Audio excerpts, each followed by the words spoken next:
Requirements are useful, but they do not move by themselves.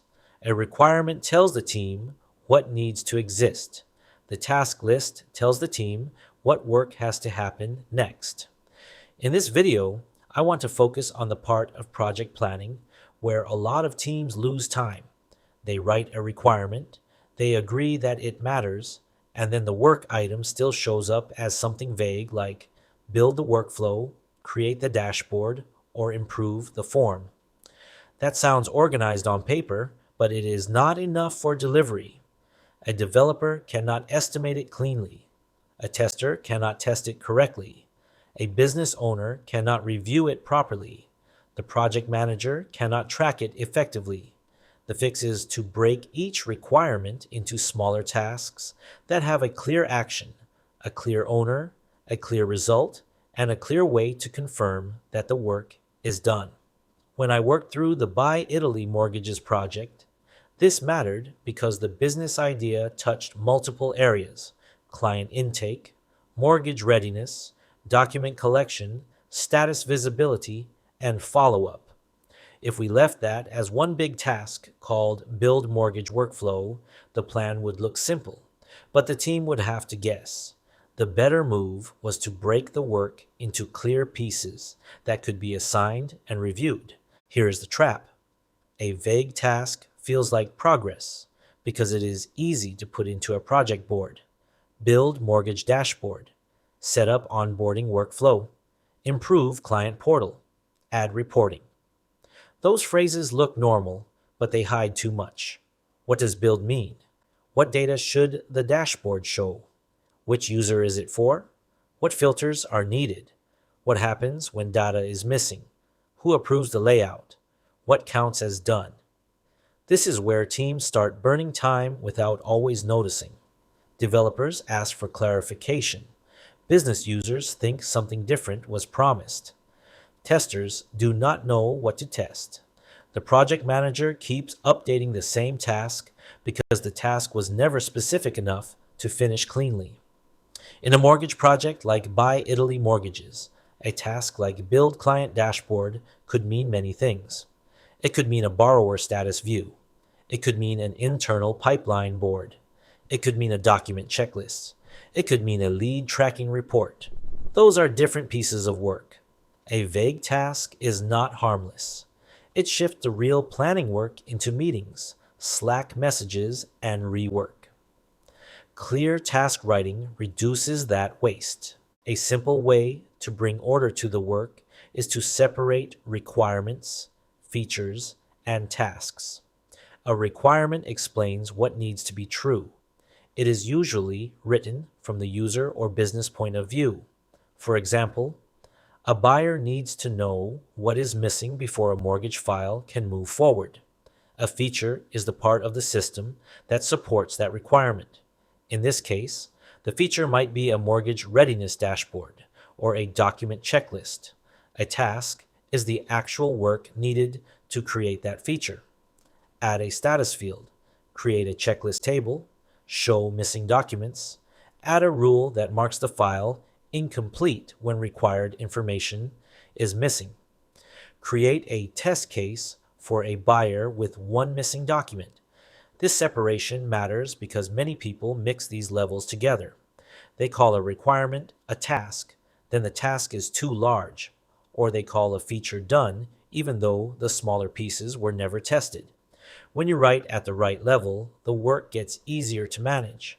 Requirements help explain value. Features help group the solution. Tasks help people execute. That is the pattern you want.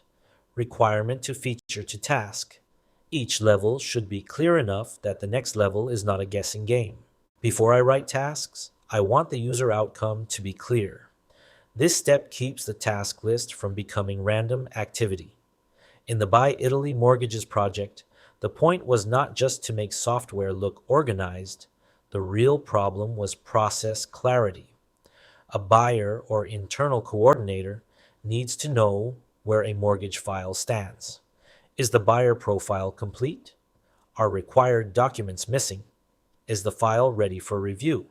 Does someone need to follow up? If that outcome is not clear, The team might build the wrong thing. They might spend time on a dashboard that looks good, but does not answer the questions that slow the business down. So I start with 4 questions. Who is using this? What problem are they trying to solve? What result do they need?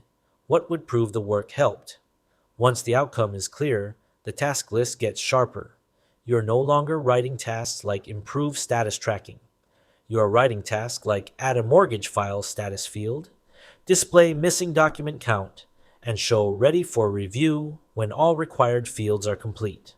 That is what separates task writing from busy work. Good tasks trace back to a user outcome. Once the outcome is clear, I break the feature into categories.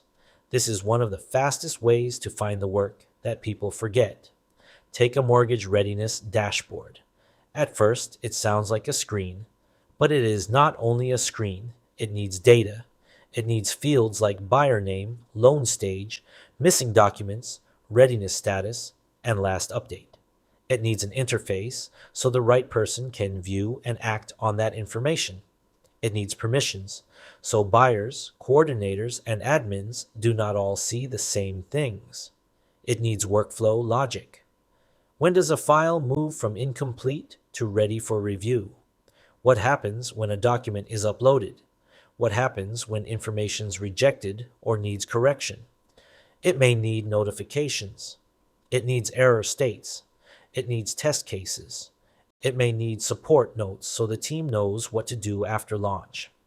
This is why breaking a feature into categories helps. It forces the team to look beyond the visible screen. The visible screen is only one part of delivery. When you use these categories, your task list becomes more complete.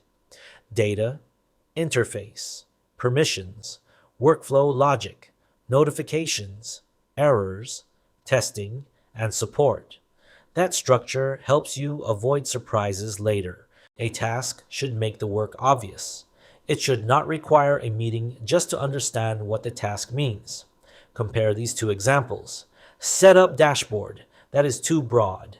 It does not say what the dashboard shows, who it is for, or how anyone knows the task is done. A better version is this. Create dashboard table showing buyer name, file status, missing documents, assigned coordinator, and last updated date. That task is still simple, but now it is much clearer. A clear task usually has 4 pieces. It has a clear action. Create, add, update, remove, test, document. It has a specific object, dashboard table, status field, document upload button, reminder email, permission rule. It has a visible result. Something exists when the task is done. It has a testable finish line. Someone can check whether it works. This matters because vague verbs create vague delivery. Build, manage, support, improve, and set up are sometimes fine at the feature level, but they are often too broad at the task level. When I write project tasks, I want the person reading the task to know exactly what they are expected to produce. The task should reduce thinking about what was meant, not increase it. Every task needs a finish line. Without a finish line, a task can look done to one person and incomplete to another. This is where acceptance criteria matter. They explain what must be true before the task can be closed. Take a buyer intake form. A vague task might say, add validation. But what does that mean? Does it block submission? Does it show an error message? Does the message tell the user what to fix? Does the form work after the error is corrected? A stronger task says add required field validation to the buyer intake form. Done means empty required fields cannot submit. The user sees a clear message explaining what is missing. The form submits correctly after the errors are fixed. The behavior is tested with one sample buyer. That is much better because it gives the developer, tester, and business reviewer the same target. In a mortgage process, small validation issues can become real business problems. If the form allows incomplete information through, the coordinator has to chase the buyer later. If the error message is unclear, the buyer gets frustrated. If the data is wrong, the handoff is weaker. Acceptance criteria help prevent that. They turn done from a feeling into proof. After the tasks are clear, the next question is order. The order matters because some work depends on other work. For example, it is hard to build a clean interface if the data model is unclear. It is hard to define the right view if permissions are not decided. It is risky to add notifications before the workflow rules are stable. It is weak to test something when the core logic is still changing. A practical sequence for many IT features is data model, permissions, interface, workflow rules, notifications, testing. You may adjust the order by project, but you still need to show the order. This is where project plans often become unrealistic. Someone wants everything done in the same week, so the plan shows every task happening at once.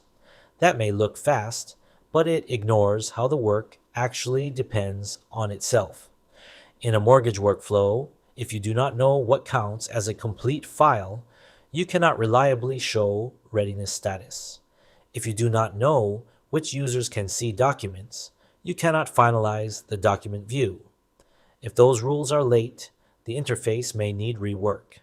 Sequencing protects the team from that. It gives the work a logical path instead of a random list. A task should have one clear owner. This does not mean one person does all the work.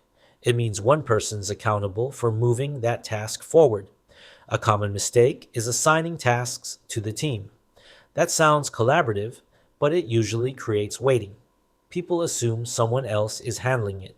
The task sits. Questions do not get answered. Reviews happen late.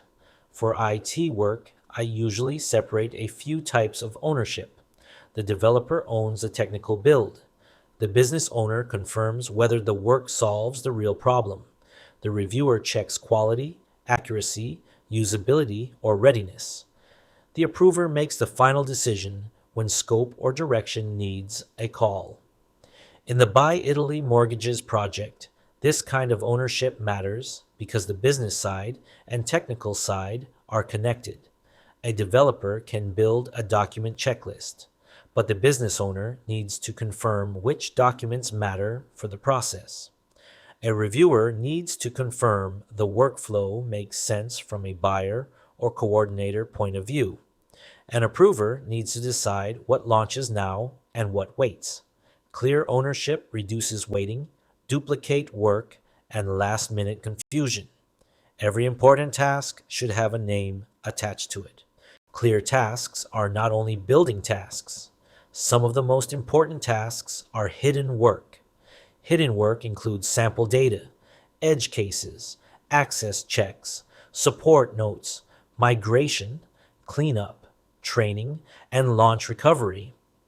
These items are easy to skip because they do not always look like feature development, but they can delay launch or create problems after launch. For example, imagine the team builds a mortgage readiness dashboard, but there is no sample data to test a buyer with missing documents. The screen may look fine, but nobody has proven the workflow works when the file is incomplete.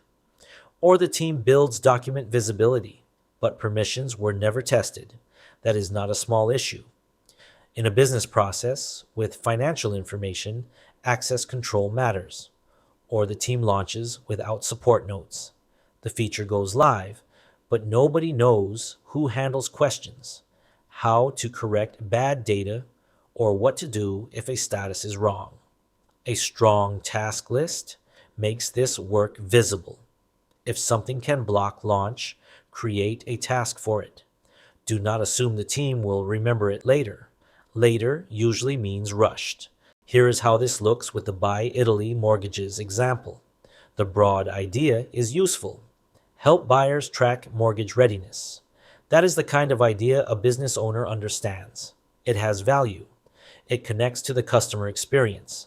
It also connects to internal work because the team needs cleaner information and fewer status questions. But the broad idea is not a task. If you assign that to a developer as one task, Too much is unclear, so I would break it down. Define readiness statuses. Incomplete. In review, ready. Create the buyer profile fields needed for readiness. Display missing document count on the dashboard. Add a rule that updates status when required items exist. Create test cases for one complete buyer and one incomplete buyer. Now the work can move. A developer can build. A business owner can review the statuses. A tester can prove whether the rules work. The project manager can track progress because the work is no longer one vague block. This is the authority point. Good project planning is not about making the board look busy. It is about translating business intent into work that can survive real delivery. The clearer the tasks, the less guessing the team has to do. A simple template helps keep task writing consistent. I like a practical format. Task, owner, input, output, acceptance criteria, and dependency. Task means what needs to be done. Owner means who is accountable. Input means what the person needs before they can start. Output means what should exist when the task is done. Acceptance criteria explain how we know it works. Dependency explains what has to happen first. Here is why this works. It forces clarity before execution.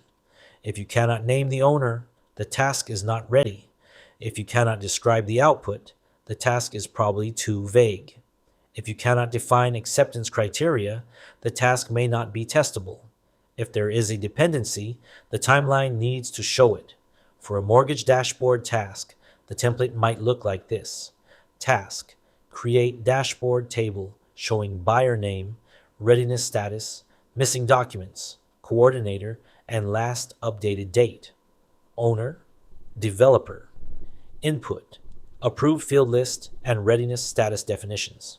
Output: dashboard table visible to internal users.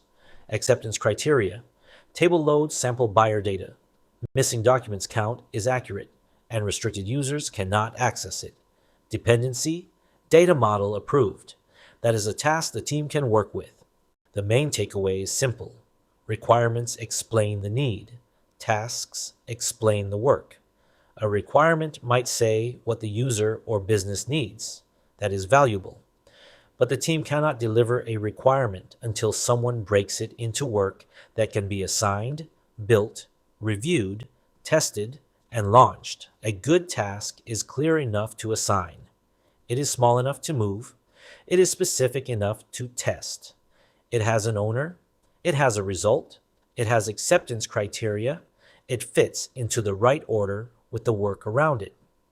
This is where project managers, technical program managers, business analysts, and implementation specialists can add real value. You are not only tracking tasks, you are translating business needs into delivery. When tasks are vague, the team guesses. When tasks are clear, the team moves. If this video helped, like and subscribe for more practical videos on IT systems, requirements, project planning, and technical program management. You can also visit korikai.com for templates, case studies, and portfolio examples. Thanks for watching. I will see you in the next video.